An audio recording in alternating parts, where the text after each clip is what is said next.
Hello दोस्तों, स्वागत है आपका क्वालिटी एजुकेशन के इस प्लेटफॉर्म पर।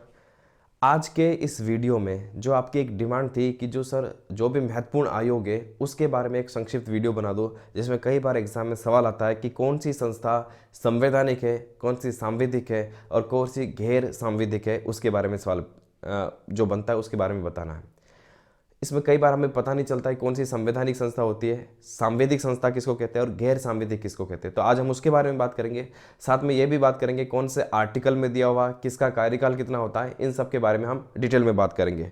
इसकी पीडीएफ, हालांकि पीडीएफ में बहुत ज़्यादा डिटेल में नहीं होगा, लेकिन जो मुख्य मुख्य बातें हैं वो उसमें लिखी हुई है। तो पीडीएफ में इन दोनों टेलीग्राम चैनल पर शेयर कर दूंगा, आप वहाँ से ले सकते हैं, ठीक है। और टेस्ट सीरीज अगर आप आरएस की तैयारी कर रहे हैं, आरएस प्री की टेस्ट सीरीज चल रही है, मैं आपको कहूंगा कि आपको आरएस प्री की टेस्ट सीरीज जरूर ज्वाइन करनी चाहिए। अगर आप आरएस की तैयारी भी कर रहे हैं तो आरएस प्री की टेस्ट सीरीज में 15 टेस्ट शेड्यूल वाइज है, उसमें हमने कुछ मेंस के टॉपिक भी शामिल किए हैं। तो मेंस की तैयारी भी आपकी काफ़ी कुछ आधी तैयारी उसी से हो जाएगी। तो प्री को भी आप थोड़ा सीरियस लेकर अगर आप इसे करेंगे तो जरूर आप इसे क्लियर कर लेंगे। इसके अलावा पटवार की अब मुझे लगता है कि अब बहुत ज़्यादा आपको टेस्ट सीरीज की ज़रूरत नहीं है। अब लास्ट में अगर आपने टेस्ट सीरीज जो ली है, जो भी आपके पास है, आप उसे कर सकते हैं। और इसके अलावा बस जो क्रैश कोर्स जो सीरीज चल रही है उसको आप देख सकते हैं। हाँ, अगर आपका लास्ट में है 24 तारीख को अगर आपका है और आपके पास अभी टाइम है तो ज़रूर आपको ये जो लास्ट की 20 टेस्ट है वो करके आप जा सकते हैं। इसके अलावा 5 फ्री जो टेस्ट अभी यहाँ पर 28 तारीख से हमने अवेलेबल कराने वाले हैं, जो कराई है वो आप यहाँ से आप ले सकते हैं। क्लियर। इसके अलावा हाई कोर्ट एलडीसी का हम बहुत जल्द शुरू करेंगे, उसके बारे में मैं आपको इन्फॉर्म कर दूंगा। ये जनवरी के फर्स्ट वीक में आपको पहला शेड्यूल इसका मिल जाएगा। अब बात करते हैं उन प्रमुख संस्थाओं में। इन संस्थाओं को हम 3 हिस्सों में बांट लेते हैं। एक को हम कहेंगे संवैधानिक संस्था, दूसरे को हम कहेंगे सांविधिक संस्था और तीसरे को हम कहेंगे गैर संवैधानिक या गैर सांविधिक संस्था। इसको हम गैर सांविधिक संस्था, ये ज़्यादा अच्छा वर्ड है, कई जगह गैर संवैधानिक भी आता है, मैं दोनों में अंतर समझाऊंगा। सबसे पहले बात करते हैं संवैधानिक संस्था कॉन्स्टिट्यूशनल बॉडी होती क्या है। तो ऐसी संस्था जिनका उल्लेख हमें संविधान में मिलता है, ऐसी सारी संस्था को हम संवैधानिक संस्था में गिनेंगे। क्लियर है। तो संविधान में उल्लेखित सारी संस्था संवैधानिक संस्था। दूसरा है सांविधिक संस्था, स्टैट्यूटरी बॉडी इसको हम कह सकते हैं। बॉडी का मतलब यहाँ पर संस्था या निकाय जिसको हम कह सकते हैं। ये ऐसी संस्थाएं होती है जिनका उल्लेख संविधान में नहीं होता है। इसका मतलब इनको भी गैर संवैधानिक कह सकते हैं। ध्यान रखना, इसको भी गैर संवैधानिक कहा जा सकता है। जिनका भी उल्लेख संविधान में नहीं है वो सारी संस्थाएं गैर संवैधानिक है, क्योंकि इनका उल्लेख भी संविधान में नहीं होता, इसलिए ये भी गैर संवैधानिक संस्था है। तो गैर संवैधानिक ये भी है और ये भी है। ये क्या होती है, ये संविधान में तो उल्लेख नहीं होता है, लेकिन बाद में सरकार, संसद जो है, कानून बनाकर उस संस्था को स्थापित करती है। जैसे मानवाधिकार आयोग, जैसे महिला आयोग, ये ऐसी संस्थाएं जिनका संविधान में उल्लेख नहीं है लेकिन संसद ने कानून बनाकर इसको स्थापित किया। तो संसदीय विधि द्वारा स्थापित निकाय सांविधिक, विधिक यानी विधि द्वारा स्थापित निकाय। तीसरा कौन सा है, तीसरा न तो संविधान में उल्लेख है न ही संसद ने कानून के द्वारा इसको बनाया है, ये केवल मंत्रिमंडल के प्रस्ताव के द्वारा ही गठित कर दी जाती है। उनको हम कहते हैं गैर सांविधिक संस्था। वास्तव में इसके लिए गैर सांविधिक संस्था ज़्यादा उचित उपयुक्त शब्द रहेगा, लेकिन इसको गैर संवैधानिक भी लिखा जाता है, गैर सांविधिक भी आप कह सकते हैं, नॉन कॉन्स्टिट्यूशनल बॉडी इसको कह सकते हैं। अब इनके एग्जाम्पल कौन कौन से अब हम देखते हैं। तो सबसे पहले हम बात करेंगे संवैधानिक संस्थाओं के बारे में जिनका संविधान में उल्लेख है। तो सबसे पहले तो हम बात कर देते हैं, ये भाग 14 में लिखा है, अनुच्छेद 308 से 323 भाग 14 का हिस्सा है। तो उनमें संघ लोक सेवा आयोग यूपीएससी, राज्य लोक सेवा आयोग जो स्टेट पब्लिक सर्विस कमीशंस होते हैं, और इसके अलावा संयुक्त लोक सेवा आयोग का गठन भी किया जा सकता है। इन तीनों का उल्लेख अगर हम आर्टिकल स्पेशल बात करें तो अनुच्छेद 315 में हमें मिलेगा। 315 में इन तीनों संस्थाओं के बारे में उल्लेख है। ठीक है। राज्य लोक सेवा आयोग राज्य में होते हैं, केंद्र में जो होता है वो केंद्रीय लोक सेवा आयोग, संघ लोक सेवा आयोग, और अगर 2 या 2 से अधिक राज्य चाहे तो एक संयुक्त लोक सेवा आयोग का गठन भी कर सकता है राष्ट्रपति उनकी इच्छा पर। क्लियर है। तो ये तीनों प्रकार के, इनका काम क्या होता है आप जानते हैं। यहाँ पर इनका काम होता है भर्ती परीक्षा आयोजित करवाना। जैसे यूपीएससी केंद्रीय भर्ती परीक्षाओं के लिए एक एजेंसी है, ऐसे राज्यों में राज्य की भर्ती परीक्षा की एजेंसी, जैसे हमारे यहाँ पर आरपीएससी। क्लियर हो गया। ये भाग 14 के पार्ट है, आर्टिकल 315 होता है और भाग 14 में आर्टिकल यहाँ पर होगा। क्लियर हो गया। हम सिर्फ इसकी इतनी सी ही बात करेंगे। यहाँ पर महत्वपूर्ण है आर्टिकल, तो हम यहाँ पर आर्टिकल की बात कर लेंगे। आप मुझे कमेंट में बता सकते हैं, मैं यहाँ पर नहीं बताऊंगा क्योंकि आने वाली वीडियो में हो सकता है ये इनके जो अध्यक्ष है वो चेंज हो जाए। तो आप मुझे कमेंट में बताएंगे कि वर्तमान में यूपीएससी के अध्यक्ष कौन है और वर्तमान में आरपीएससी के अध्यक्ष कौन है, जो हाल ही में नए बने हैं। आप मुझे उनका नाम कमेंट में अब बताएंगे।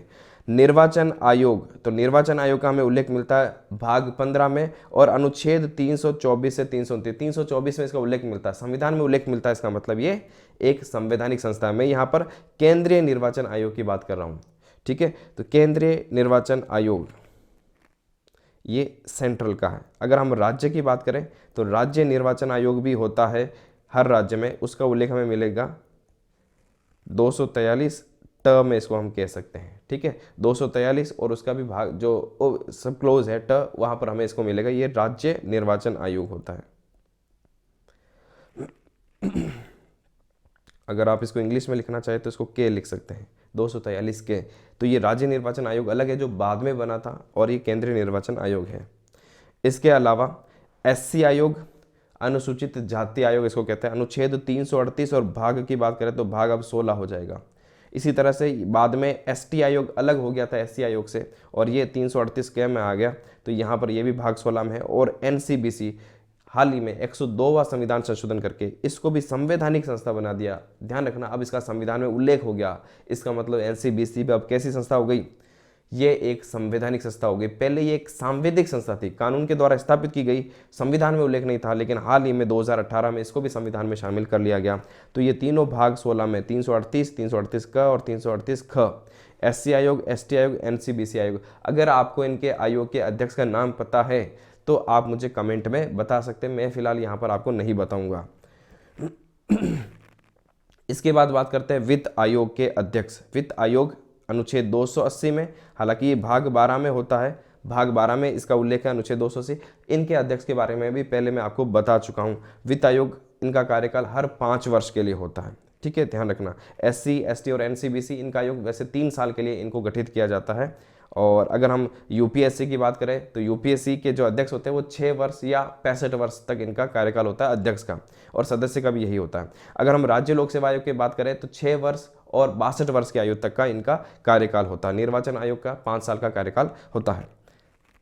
अब हम बात करते हैं सीएजी, जो हाल ही में नवनिर्वाचित हुए, आप मुझे उनका नाम बता सकते हैं। अनुच्छेद 48। अब सीएजी कोई व्यक्ति को तो हम सीएजी होता ही है, सीएजी अपना आप में एक संस्था भी है। कंट्रोलर एंड ऑडिटर जनरल, नियंत्रक और महालेखा परीक्षक, ये अपना आप में एक बड़ी संस्था भी है, तो इसको हम एक संस्था के रूप में भी देख सकते हैं। और इनका कार्यकाल, जो सीएजी होते हैं, इनका जो कार्यकाल है वो 6 वर्ष अथवा 65 वर्ष, जो भी पहले हो, वो इनका कार्यकाल होता है।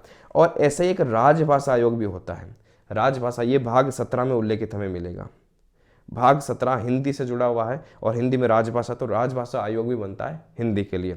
सबसे पहले जो राजभाषा आयोग बना था ये मेरे ख्याल से 1955 में बना था। इसको आप एक बार देख लेना, 1955 में बीजी खरे, बाल गंगाधर खरे की अध्यक्षता में सबसे पहली बार ये राजभाषा आयोग बनाया गया। ये एग्जाम में सवाल पूछा जाता है बीजी खरे के बारे में, तो आप इसको जरूर अच्छे से पढ़ें। अब बात करते हैं सांविधिक संस्था, स्टैट्यूटरी बॉडी। हमने पहले बात की, संविधान में हमें इनका उल्लेख नहीं मिलता है। संवैधानिक संस्थाएं ज़्यादा पावरफुल होती है, ज़्यादा सशक्त होती हैं, लेकिन सांविधिक संस्था संविधान में तो उल्लेख नहीं है, लेकिन संसदीय विधि द्वारा, संसद में कानून बनाकर इनको आवश्यकता के अनुसार स्थापित किया जाता। तो ये हो गई सांविधिक संस्था। अब हम बात करते हैं इन संस्थाओं के बारे में। तो सबसे पहले हम बात करेंगे एनएचआरसी, ऐसे ही राज्य में होती है राज्य मानवाधिकार आयोग। राष्ट्रीय मानवाधिकार आयोग गठन कब हुआ, मैंने वो सन भी लिख दिया, 1993 में इसका गठन होता है।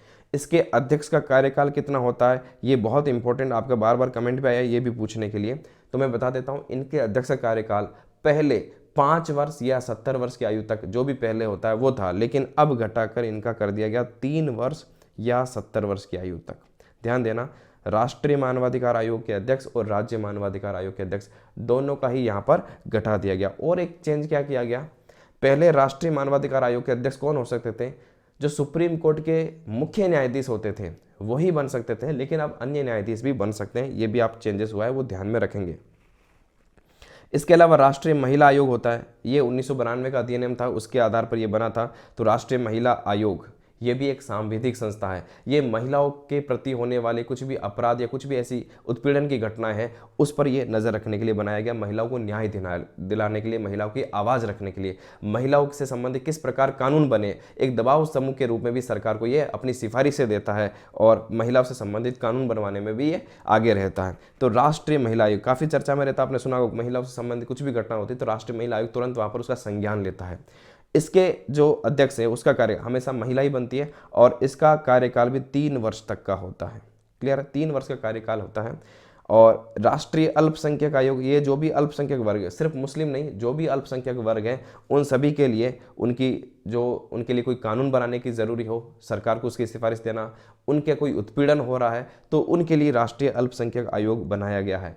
इनके जो अध्यक्ष होते हैं इनका कार्यकाल भी 3 वर्ष का ही होता है। 1993 में इसका गठन हुआ है। ऐसे ही राष्ट्रीय बाल अधिकार संरक्षण आयोग, ये अधिनियम तो 2005 का था, ध्यान रखना अधिनियम 2005 का था, लेकिन गठन इसका 2007 में होता है, इसलिए मैंने यहाँ पर 2007 लिखा है। कई जगह आपको 2005 भी मिल सकता है। 2005 का अधिनियम था, गठन 2007 में हुआ। तो ये पहले महिला आयोग के साथ ही होता था, लेकिन बाद में जरूरत पड़ी कि बच्चों के लिए एक अलग आयोग होना चाहिए तो 2007 में एक अलग आयोग बना दिया गया। इनके अध्यक्ष का कार्यकाल भी 3 वर्ष का ही होता है। राष्ट्रीय सूचना आयोग, यहाँ पर भी आप स्टार लगा दीजिए, इसके बारे में भी एग्जाम में सवाल पूछा जा सकता है। मानवाधिकार के बारे में भी सवाल पूछा जा सकता है क्योंकि हाल ही में इनके अध्यक्षों का कार्यकाल चेंज हुआ है। कब गठन होता है? 2005। इसकी आप विशेष तारीख भी लिख सकते हैं क्योंकि कई बार इनकी तारीख पूछी गई है। 2005, 4 ऑप्शन में 2005 ही आते हैं, लेकिन तारीख भी पूछ लेते हैं। 12 अक्टूबर 2005, 12 अक्टूबर 2005 को राष्ट्रीय सूचना आयोग का यहाँ पर गठन होता है। ठीक है, सूचना आयोग, राष्ट्रीय सूचना आयोग सबसे बड़ी संस्था है। इसके जो अध्यक्ष थे इनका कार्यकाल भी पहले 5 वर्ष और 65 वर्ष की उम्र था, लेकिन अब इसको भी घटाकर 3 वर्ष कर दिया गया है। इनको डाउनग्रेड कर दिया। इनका जो पहले मुख्य निर्वाचन आयुक्त के बराबर सैलरी मिलती थी, अब इनका पद सचिव स्तर के बराबर का कर दिया गया। तो 5 वर्ष से अब ये 3 वर्ष पर इनका कार्यकाल हो गया। और इनके जो पद की जो सैलरी थी वो भी, वेतन भी इसमें घटा दिया गया, तो इनकी पावर्स को थोड़ा अभी कम कर दिया गया, इसलिए आप इसको ध्यान में रखेंगे। ऐसे ही राज्य सूचना आयोग के साथ भी ऐसा ही कर दिया गया, उनका भी कार्यकाल 3 वर्ष का हो गया। ऐसे ही आता है CVC, ये है CIC, इनके अध्यक्ष का नाम क्या है आप मुझे कमेंट में लिखेंगे क्योंकि ये भी इंपॉर्टेंट है। जो भी इस वीडियो को अच्छे से देख रहा है, आप मुझे सारे अध्यक्षों का नाम, अगर आपको नहीं पता है तो सर्च करके आप कमेंट में लिखेंगे ताकि किसी और भी देखेंगे और उनको भी पता चलेगा। तो आप सबके क्रम वाइज आप मुझे एक बार कमेंट में नाम लिखकर बताएंगे। राष्ट्रीय सतर्कता आयोग, सेंट्रल विजिलेंस कमीशन में इसको कहते हैं। अब यहाँ पर मैंने 2 सन लिखे हैं, एक तो 1964 और एक 2003। 2 क्यों लिखे हैं? 1964 में इसकी स्थापना कर दी गई, संथानम सिफारिश की, संथानम कमेटी। सबसे ज़्यादा जो सवाल पूछा जाता है वो ये पूछा जाता है, सतर्कता आयोग की जो स्थापना हो किस कमेटी की सिफारिश पर? तो संथानम समिति की सिफारिश पर ये बनाया गया। कब बनाया गया? 1964 में। लेकिन ध्यान देना, उस समय ये एक सांविधिक संस्था नहीं थी, केवल मंत्रिमंडल के प्रस्ताव यानी गैर सांविधिक संस्था थी। 2003 में इसको विधि द्वारा स्थापित, संसदीय विधि द्वारा भी इसको मान्यता दे दी गई और ये एक सांविधिक संस्था बन गई, इसलिए मैंने 2 लिखे हैं। 1964 में इसका गठन होता है, 2003 में इसको सांविधिक संस्था बनाई जाती है। अब ये सबसे अलग है, तब से इनका जो कार्यकाल है अध्यक्ष का वो सबसे अलग है। सब जगह आपको या तो 5 वर्ष दिख रहा है या 3 वर्ष दिख रहा है, इनका कार्यकाल होता है 4 वर्ष अथवा 65 वर्ष की आयु तक, जो भी पहले। तो 4 वर्ष आपको ध्यान में रखना है, इनका थोड़ा सा अलग होता है। ऐसे ही NGT, नेशनल ग्रीन ट्रिब्यूनल, राष्ट्रीय हरित प्राधिकरण, ये अभी 2010 में इसका गठन हुआ और काफ़ी चर्चा में, खबरों में ये भी रहता है। NGT पर्यावरण संबंधी मामलों की सुनवाई करता है। ये 2010 में इसकी स्थापना होती है, दिल्ली में इसका कार्यालय है, मुख्य कार्यालय। और इसके जो अध्यक्ष होते हैं वास्तव में एक न्यायाधीश ही होते हैं और इनके अध्यक्ष का कार्यकाल होता है 5 साल। और लोकपाल और लोकायुक्त, लोकायुक्त तो कई राज्यों में अलग अलग पहले भी गठित हो चुके हैं, लेकिन लोकपाल के लिए जो कानून बना केंद्र में वो 2013 में बना। तो लोकपाल और लोकायुक्त का ये नया कानून बन गया है। तो लोकपाल की हम बात करें तो 5 वर्ष और 70 वर्ष की आयु जो भी पहले होती है वो इनका कार्यकाल लोकपाल का होता है। राजस्थान में लोकायुक्त की बात करूँ तो पहले पिछली सरकार में 8 साल इनका कार्यकाल कर दिया, लेकिन अब घटाकर वापस से 5 वर्ष कर दिया गया है। तो ये सारी संस्थाएं मुझे जो लगी है, मुख्यतः संस्था जो भी सांविधिक है, मैंने उनका सारा नाम लिख दिया। अब इस तरह की बहुत सारी संस्थाएं और भी हैं जो सांविधिक संस्थाएं हो सकती है, लेकिन जो महत्वपूर्ण है हमने उसी की बात, जैसे एक UGC, हालांकि अब तो UGC के भी जगह दूसरी संस्था बन रही, तो UGC भी जो संस्था है, यूनिवर्सिटी ग्रांट कमीशन, ये भी एक आयोग है, संस्था है, संसदीय विधि द्वारा स्थापित की गई है। तो इस तरह की बहुत सारी संस्थाएं, लेकिन जो इम्पोर्टेंट रहती है हमारे एग्ज़ाम के अकॉर्डिंग, हमने वहाँ पर इनको शामिल किया है। अब हम लास्ट में बात करते हैं गैर सांविधिक संस्था, ऐसी संस्था जो केवल मंत्रिमंडल के प्रस्ताव के साथ ही गठित हो गई है। ये ऐसी संस्था है जो न तो संविधान में उल्लेखित है, न ही संसदीय विधि द्वारा इसको स्थापित किया गया, केवल जो मंत्रिमंडल है उसने एक प्रस्ताव पास किया और ये गठित हो गई है। ठीक है, तो अब हम देखते हैं इसमें कौन कौन सी। आपने एक पढ़ा होगा योजना आयोग, मार्च 1950 में इसका गठन होता है, लेकिन फिलहाल ये अब अस्तित्व में नहीं है। प्लानिंग कमीशन अब अस्तित्व में नहीं है। ऐसे 6 अगस्त 1952, आप यहाँ पर डेट लिख सकते हैं, 6 अगस्त 1952 को राष्ट्रीय विकास परिषद एनडीसी, नेशनल डेवलपमेंट काउंसिल का भी गठन हुआ था।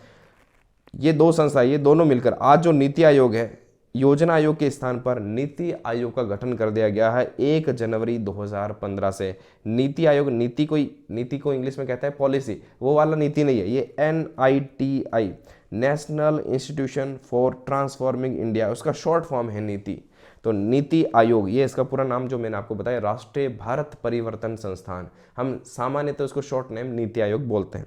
ये इन दोनों संस्थाओं के स्थान पर एक नया आयोग बना दिया गया। योजना आयोग को तो समाप्त कर दिया गया, राष्ट्रीय विकास परिषद को समाप्त नहीं किया, लेकिन अब इसका कोई यूज रहा नहीं। ठीक है, तो अब इसकी जगह पर नीति आयोग हो गया। यह केवल मंत्रिमंडल के प्रस्ताव के द्वारा स्थापित किया गया। तो योजना आयोग अब समाप्त हो चुका है, राष्ट्रीय विकास परिषद भी अब उसका ज़्यादा यूज नहीं है, सिर्फ नीति आयोग इसके लिए कार्य करता है। अब नीति आयोग के अध्यक्ष कौन होते हैं? हमेशा प्रधानमंत्री होंगे, जैसे योजना आयोग के अध्यक्ष पहले प्रधानमंत्री होते थे। ठीक है, उपाध्यक्ष एक व्यक्ति को प्रधानमंत्री नियुक्त करते हैं, वो उसका उपाध्यक्ष बनेगा। इसके साथ इसमें एक CEO भी होता है। उपाध्यक्ष का नाम आपको पता होना चाहिए, अभी वर्तमान में श्री राजीव कुमार है। उपाध्यक्ष प्लस CEO। इसके अलावा 4 पूर्णकालिक सदस्य होते हैं। इसका संरचना इस प्रकार है, 4 पूर्णकालिक सदस्य होंगे, इसके अलावा अंशकालिक सदस्य भी होंगे और पदेन सदस्य भी होंगे। इसके अलावा इसकी परिषद होगी जिसमें सारे मुख्यमंत्री इसमें शामिल होते हैं। ठीक है, तो अध्यक्ष हमेशा प्रधानमंत्री होते हैं। उपाध्यक्ष का कार्यकाल कितना होता है? कोई फिक्स कार्यकाल नहीं होता है, ये सरकार पर डिपेंड करता है। सामान्यतः जितने सरकारी कार्यकाल रहता है उतने में वो उपाध्यक्ष रहते हैं। पहले नीति आयोग के पहले उपाध्यक्ष अरविंद पनगड़िया थे, अभी राजीव कुमार हैं। इसके अलावा हम बात करते हैं राष्ट्रीय विधि आयोग। ये भी एक प्रकार की गैर सांविधिक संस्था है। विधि आयोग बहुत इंपॉर्टेंट संस्था है। सरकार को कौन कौन से कानून बनाने हैं और सरकार को कौन कौन से कानून समाप्त कर देने चाहिए, ऐसी महत्वपूर्ण सलाह राष्ट्रीय विधि आयोग देता है। विधि आयोग के बारे में भी कई तरह के सवाल बनते हैं। अभी हाल ही में 21वें विधि आयोग का कार्यकाल खत्म हुआ और सरकार ने 22वें विधि आयोग के गठन की मंजूरी दे दी है। 22वां आयोग बन जाएगा। कार्यकाल इनका भी नॉर्मली 3 वर्ष ही होता है, सामान्यतः 3 वर्ष होता है। ठीक है, अब पहला विधि आयोग कब बना है इसके बारे में बता देता हूं। आजादी के बाद पहला विधि आयोग 1955 में बना था, लेकिन जो वास्तव में पहला विधि आयोग था वो अंग्रेजों के समय ही 1835 में पहली बार बना था। जो वास्तव में प्रथम विधि आयोग था वो 1835 में बनता है, लॉर्ड मैकाले की अध्यक्षता में। 1833 का जो अधिनियम आया था उसके तहत इसका गठन किया गया। और ये जो 1955 में जो आयोग बना था विधि आयोग, वो वास्तव में 5वां विधि आयोग था, लेकिन स्वतंत्रता के बाद पहला ही आया था। और इसके अध्यक्ष बने थे MC सीतलवाड़, जो आपने पढ़ा होगा कि हमारे पहले महान्यायवादी थे। क्लियर हो गया? तो ये सारी बस गैर सांविधिक संस्था में यही संस्था है जो हमें पढ़नी है। तो हमने तीनों का अंतर बताते हुए संवैधानिक, सांविधिक और गैर सांविधिक का और जो महत्वपूर्ण बिंदु थे उन पर भी हमने चर्चा कर ली है। मेरे ख्याल से इस एक वीडियो में आपको काफ़ी कुछ नई जानकारी यहाँ पर मिली होगी। इसकी PDF मैं ज़रूर इस पर RS चैनल पर और क्वालिटी एजुकेशन एग्जाम चैनल पर डाल दूंगा, आपको वहाँ पर मिल जाएगी। और आपको एक और काम करना है जो मैंने आपको पिछले वीडियो में बताया था, आपको अब एक 5 स्टार रेटिंग देनी है इस ऐप को। ये आपका काम है। जल्द ही आपको यहाँ पर पटवार की फ्री टेस्ट तो आपको इस पर अवेलेबल हो ही गई है। जल्द ही हम कोशिश करेंगे रीड के भी कुछ टेस्ट आपको यहाँ पर फ्री में अवेलेबल हो जाएंगे। और जो डेली फ्री टेस्ट चल रही है, डेली फ्री टेस्ट जो अभी टेलीग्राम पे चल रही है, वो भी आपको ऐप पर मिलना शुरू हो जाएगी। और इसके अलावा जल्द ही इसमें इसी ऐप में आपको जो कंटेंट है, क्योंकि अभी कंटेंट का इसमें हमने फंक्शन नहीं दिया, जल्द इसमें कंटेंट का फंक्शन भी अवेलेबल हो जाएगा और बहुत सारा स्टडी मटेरियल भी आपको इस ऐप पर मिलना शुरू हो जाएगा। ओके, तो नेक्स्ट वीडियो में फिर मिलते हैं। Thank you.